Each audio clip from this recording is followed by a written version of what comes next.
On the way into Swan Lake First Nation, there are a few hints of a community's traditional ways. What was the song that you just did?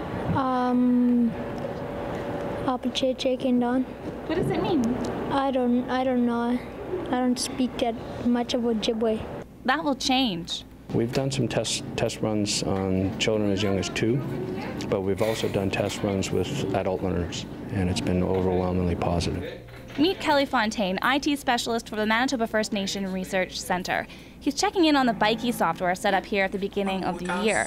It's an easy-to-use resource to bring Aboriginal languages into the classroom. Okay, so that's a code. P Squalor. P Squalor. You stayed the same. Okay. P Squalor. So far, the software offers 6 different languages, and teachers can add to or replace the library of words to fit their community's own dialect. If you have a look at the screen over on the right, you'll see the pronunciation meter. You're a beginner. So the feedback is instantaneous. It gives you immediate feedback. I'm so good at this. Why is it important for you to learn Ojibwe? So I can teach it to my kids when I'm older. Maddie got a head start on the language because her mom speaks Ojibwe at home. But teachers here are worried that kids like Maddie are in the minority. You don't hear any of the students ever speak, and if ever spoken to, you never hear them respond in that language and stuff. So I do believe that it's not just happening here in this community, but I believe it's happening in other First Nation communities as well. Can you count a couple for me? Nish, Niswa, New.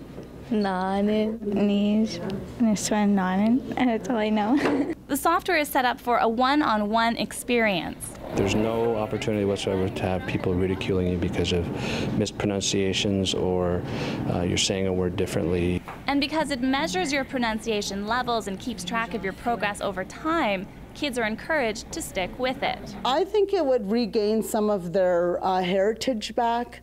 Also, you know, being able to provide them with a sense of identity and who they are.